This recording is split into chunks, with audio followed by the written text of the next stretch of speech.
Hello everyone, I'm Guido Grinbaum and I hope you're enjoying this course and we'll use Let's Begin Module 15.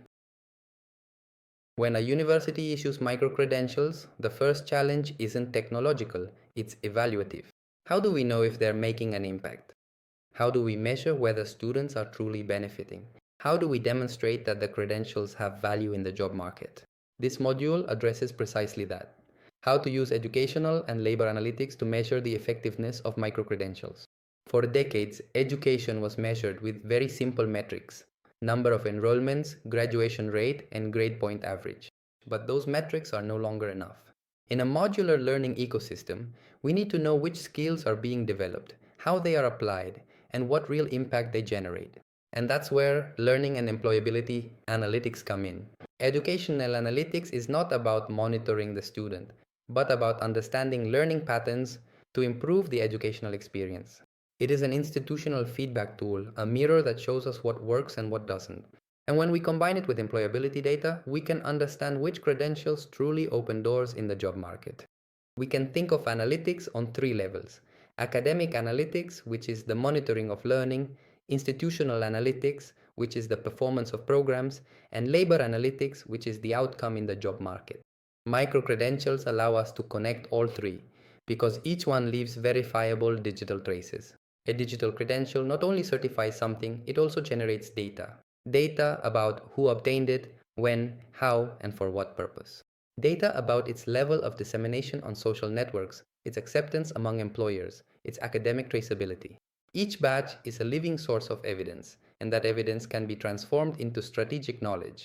The most advanced universities in the world already use credential dashboards. There, they can see how many credentials were issued, how many were shared on LinkedIn, how many were verified by third parties, and in which job sectors they had an impact. It is the shift from education based on perceptions to education based on evidence. Measuring impact means asking what percentage of graduates use their credentials in job processes. How many credentials are linked to employability? Which areas generate the most external demand? Which programs need to be redesigned? When we measure that, we stop issuing batches just because it's trendy and start building institutional strategy. The key concept here is skills analytics. Each micro-credential represents a competency, and by grouping them, we can see the real map of the skills of our students, degree programs, or faculties. This allows us to identify skill gaps, plan academic offerings, and anticipate future demands. For example, if a university detects that 40% of its most shared credentials are related to sustainability topics, that indicates a trend in the job market. Analytics transforms batches into valuable information, both for students and for institutional decision makers.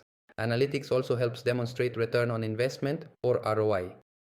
Each program can calculate the cost of issuing, compare it with the adoption rate, and with the impact on enrollment, reputation, or job placement. This way, data can justify why microcredentials are not an expense, but an investment. At the macro level, credential analytics also serves governments and agencies. It makes it possible to visualize talent gaps by region or sector and to guide professional training policies. It is a bridge between education and economic development. When higher education systems adopt this approach, they begin to speak the language of employment and productivity. UNESCO and the OECD are already promoting global frameworks for learning analytics, and the European Union is integrating impact indicators into its ELM framework. This marks an irreversible trend. Education will no longer be measured by inputs, number of hours, or credits, but will instead be measured by learning outcomes and employability. Let's look at some key impact indicators. Percentage of credentials externally verified. Rate of sharing on professional networks. Employer participation in programs.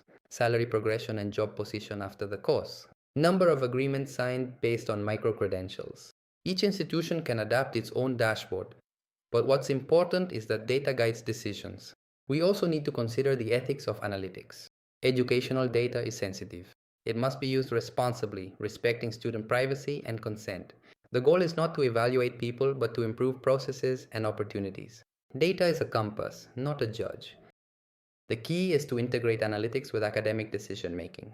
A good micro-credentialing system not only issues badges, but also provides useful information to redesign courses, adjust content, and connect with labor market demand. Universities that learn to interpret this data will have a huge competitive advantage. It's also important to train teachers in data culture. A teacher who understands educational analytics can better support their students, detect early warning signs, and strengthen motivation through digital recognition. Analytics does not replace the educator, it empowers them. In Latin America, several universities are already measuring real impact. For example, they use dashboards to track the dissemination of their microcredentials. The University of Buenos Aires and the Catholic University of Chile are working with regional traceability models, and each case provides a lesson. Measuring is not optional, it is essential. Analytics also drives university business partnerships. When a university can demonstrate with data that its credentials improve employability, employers get on board. And when companies can see which skills universities are validating, they start recruiting more efficiently. It's a virtuous circle between education and work. In the near future, credential analytics will be automatic and global. Systems will be able to map in real time which skills are emerging, where there are shortages, and how talent is moving. This will be the foundation of the new digital labor market. The final message is clear: issuing digital credentials without measuring their impact is like teaching without assessing. Every university must build its own ecosystem of evidence, a place where credentials not only exist but also demonstrate value. Because the knowledge of the future is not measured by what is taught, but by what is transformed. And learning analytics is the tool that turns data into institutional wisdom. That is the true power of microcredentials. Teach, measure, and improve, all at once. Thank you very much, and I look forward to seeing you in the next module. I hope you have learned and enjoyed this module. Thank you.